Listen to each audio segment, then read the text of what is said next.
What is that ridiculous sign you've just nailed to me? Mr. Livingston made them. I gotta put these signs up all over the zoo.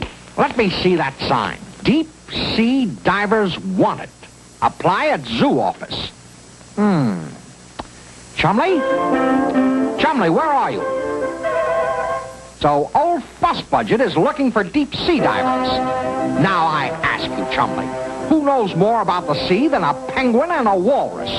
Come on, we'll get rid of all these signs so that nobody gets the job but us.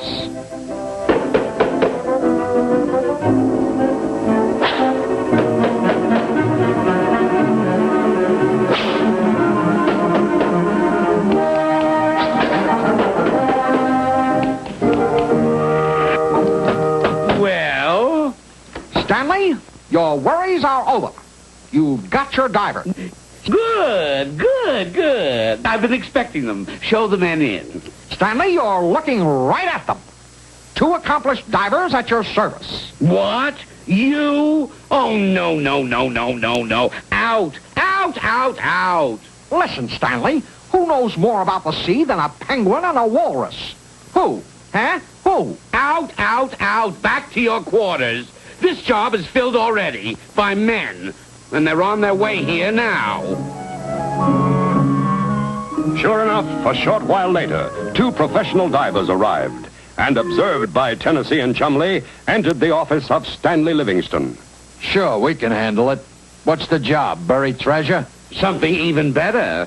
The giant clam. The giant what? The giant clam, a new specimen for our zoo. See, here's a life-size picture of the world's biggest clam. It's found only far out in the South Pacific Ocean.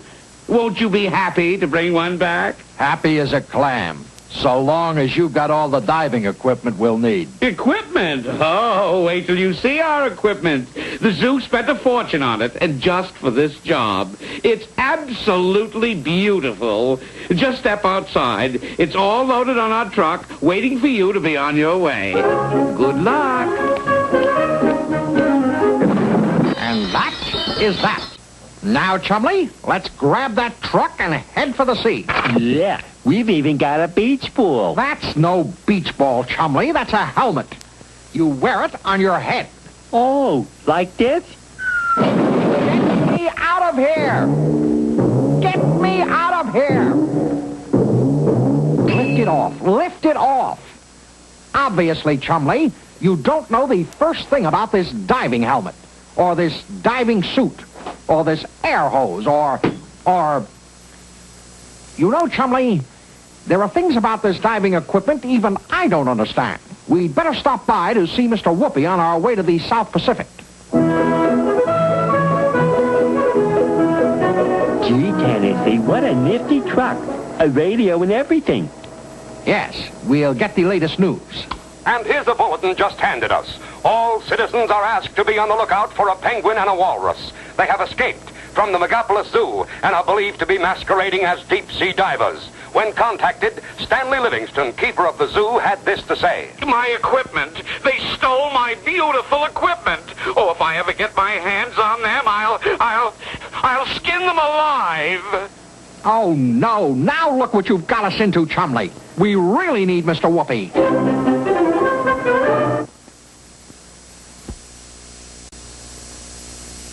Tell me, Mr. Whoopi. Yes? Why are fish well educated? Why, naturally, because they travel in schools. So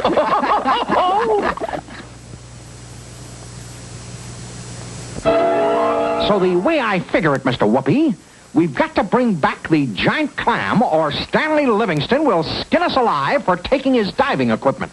Well, my. You boys have gotten yourselves into some pretty deep water. We'll just have to see what the three-dimensional blackboard has to say about it. Now, where did I put it? Must be here in the closet.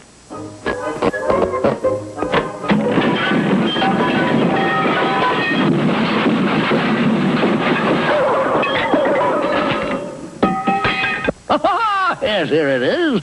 The fabulous, fantastic 3D BB. We'll just open it up and have a look. If you fill the kitchen sink full of water and turn an ordinary drinking glass upside down in it, you'll notice that the water does not come up into the glass, right? Right. The earliest diving apparatus worked just this way.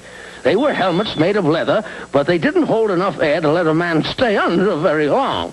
So a hose was attached to it and air was pumped down.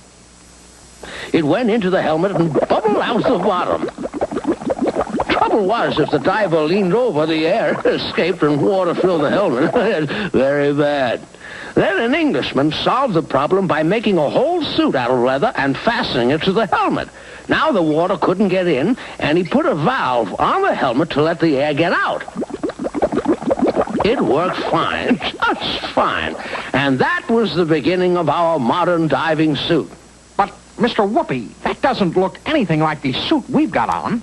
Of course not, my boy, of course not. Chumley's suit is quite different, although the principle is the same. In the first place, the helmet is round and it's made of copper. And has glass portholes to see through, and even a telephone so the diver can talk to the boat on the surface. The helmet is screwed onto a breastplate, which is fastened onto the suit. The suit is made of rubber and canvas. Then, of course, there is the air hose and the compressor to pump the air down. The diver can control the flow of air with a valve on the helmet. And now he's ready to go to the bottom. But, Mr. Whoopi, he's going up. Why, so he has. I forgot his lead shoes. With all that air in the suit, he'll float unless he has heavy lead shoes, weighing 20 pounds apiece. There we are. Now he can go down several hundred feet and work for a long time finding treasure or giant clams. Yes. Phineas J. Whoopi, you're the greatest. Several days later, after riding on trains and planes and boats, our heroes found themselves in the South Pacific Ocean, the home of the giant clam. Ready, Chumley? All right. I'll just close the porthole and turn on the compressor. There now. Chumley! Open the valve! Open the... I'll do it. There now. Get over the side. All right, Chumley. We are in telephone contact. Now, how are you doing? Uh-huh. I see. What's that? You're on the bottom already. Don't be ridiculous, Chumley. What do you mean the bottom is coming up? Chumley! You're on a whale. The back of a whale. Get off. Get off.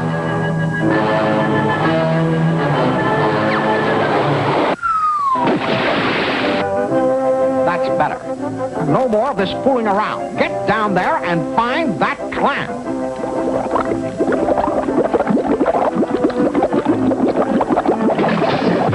What's that? The clam found you. No, Chumley, you're excited. You mean you found the clam. Good work. No, Chumley. Tell me about it later. Right now, I'm lowering a hook to you. Fasten it on the clam, and I'll hold it up. Easy. Easy. Chumley!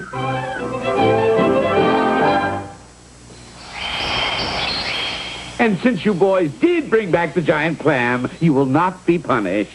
What did I tell you, Chumley? Tennessee Tuxedo will not fail. Instead, I'm going to give you two the honor of sharing your quarters with the newest member of the zoo family, the giant clam.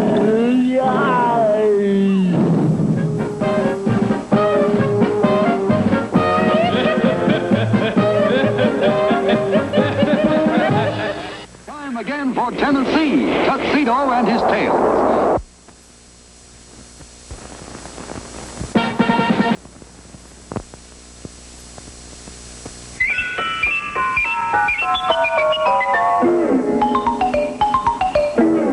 Okay, Stanley.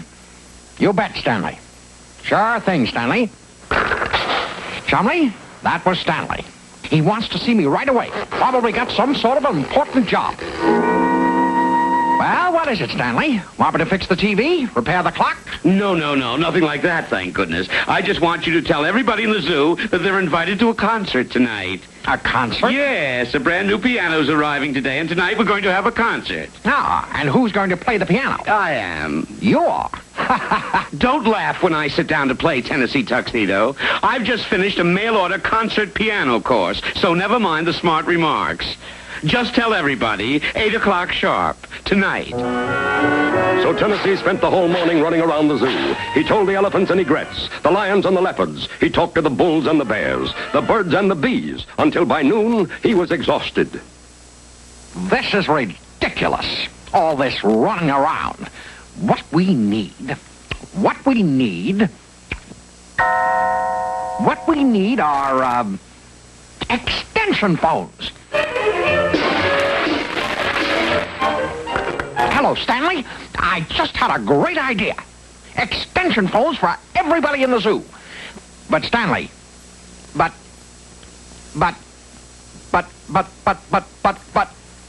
I see. If we want phones, we'll have to build them ourselves. Thanks a lot.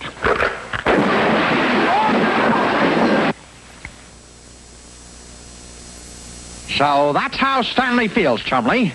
But we'll show him. We will build our own phones. Gee, Tennessee, you're a regular Alexander Ragtime Bell. Well, thank you, Chumley. I suppose I do have a certain mechanical genius. Now, bring that phone over here, and let's see what makes it ring. But several hundred small parts later. This is obviously a defective telephone.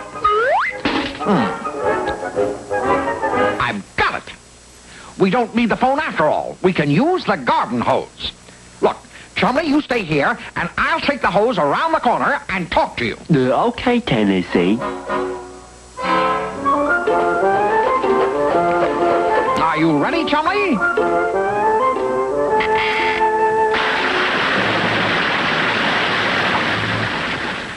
Then here's the message. Tennessee Tuxedo will not...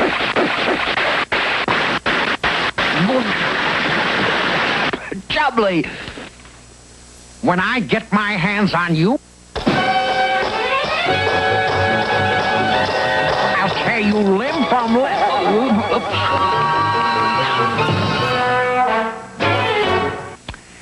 Maybe it's time we got a little assistance. You mean go to see the man with all the answers? Yes, Chumley, Mr. Whoopi. Well, you have a riddle, Chumley? Yeah. Why did the lobster get embarrassed? Because it saw the salad dressing. Now, here are the 2 tin cans.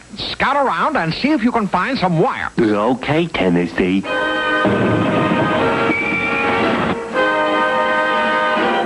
Okay, Joe, this is the place. Let's unload the piano.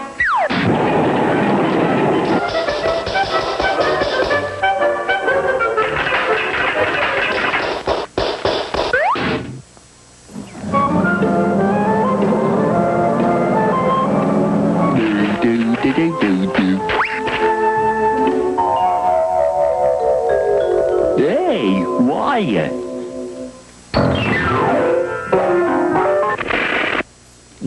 Gee, Tennessee will think I'm a genius. Chumley, you're a genius. Where'd you get all the wire? Let's hook it up and run a test. Okay, Chumley, take up the slack. Pull it tighter. Tighter. Now. Can you hear me, Chumley? Gee, Tennessee, I hear you fine. Good. Whoops. I told you Tennessee Tuxedo does not fail.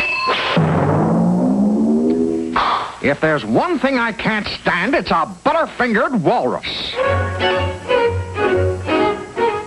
Working very hard, Tennessee and Chumley soon had telephone connections to every animal in the zoo.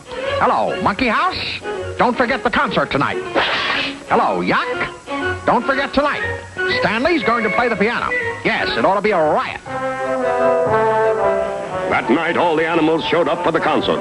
All were ready to enjoy themselves except for Chumley, who was beginning to get a little worried. Hey, Tennessee, tell me, how does the piano work? Not now, Chumley. Stanley's about to come out. Do the wires have anything to do with it? Of course, it's the wires that make the music. Tennessee, there's something I gotta tell you. Later, Chumley, later. Here comes Stanley. This is going to be good. Yeah. Thank you, my friends. I know we're all going to find this a most memorable evening. For my first selection, I'm going to play The Lost Chord.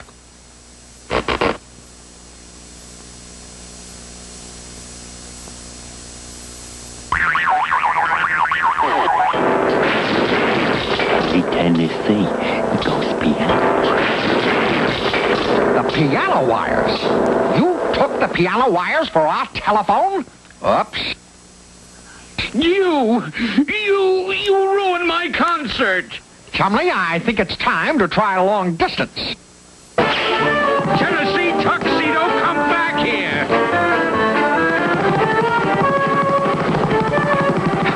Faster, Chumley. He's gaining on us. Look out, the wires.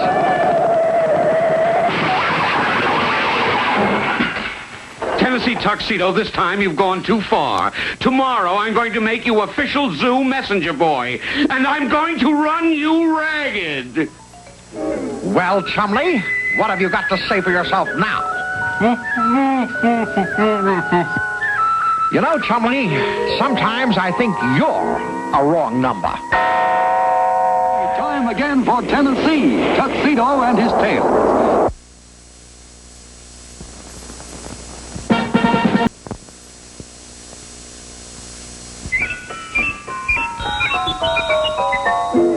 Ridiculous. This is ridiculous. That measly little light bulb doesn't give enough light for a mouse to read by.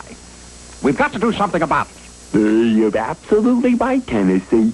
How about if I give it a good yank and... No, Chumley, we can't pull the light down closer to the paper, but we can get the paper up closer to the light. Here, give me a hand stacking up these boxes. Well, sir, this is more like it. Now, Chumley, will you please toss up the sports section? I'll bring it myself. No, Chumley, don't climb up. You can't. There isn't... Chumley.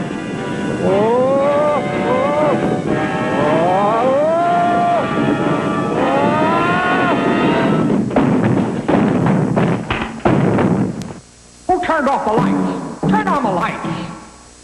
One of these days, Chumley, one of these days, we're going to have some decent light around here, or I'll know the reason why.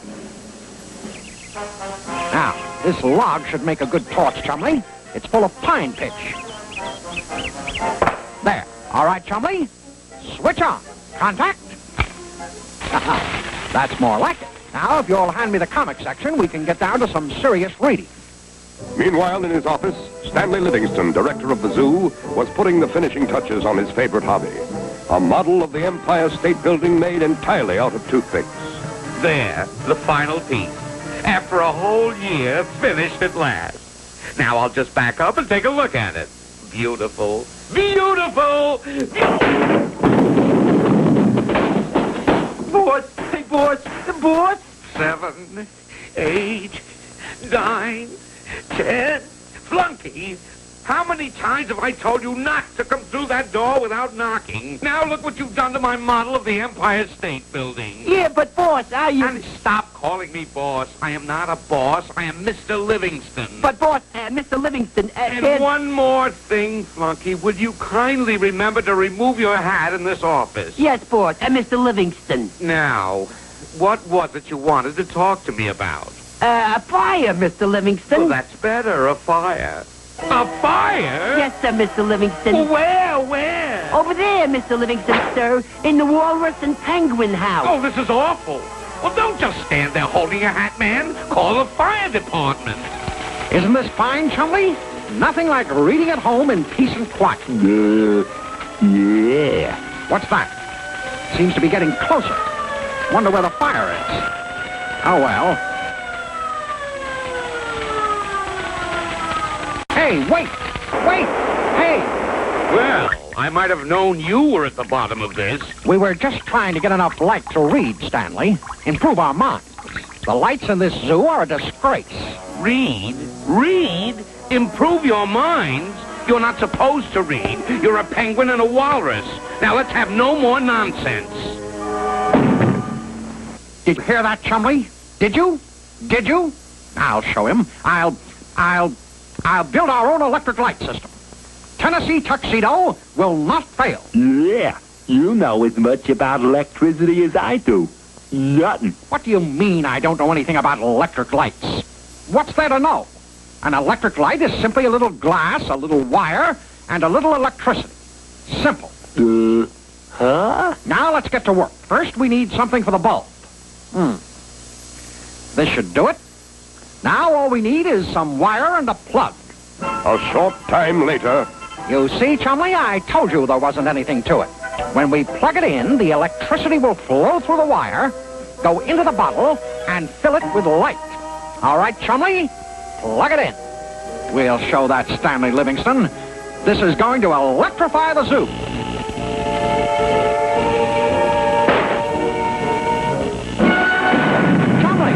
Chumley, are you okay? Something must have gone wrong. Yeah, wrong is right. We better go see the answer man. You're right. It's time to go see Mr. Whoopi. I'll bet it's that pesky penguin and walrus again. Come on, flunky. This seems like a very good time for us to go, Chumley. Follow me. We'll escape under cover of darkness. Well, do you have a riddle, Chumley? Yeah. How can 5 men stand under one umbrella and still nobody gets wet? Because it isn't raining.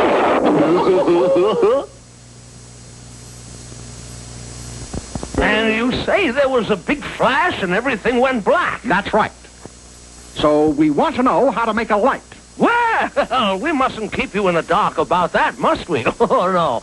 I think this is a job for the 3-dimensional blackboard. Now, where did I put it? In the closet, I guess.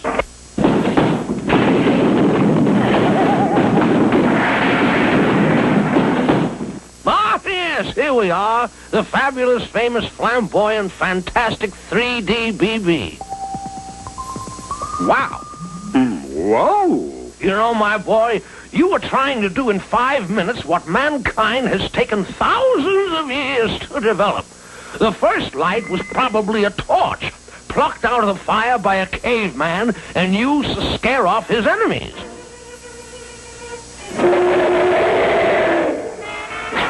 But then, of course, you know all about torches, don't you? Oh, yes.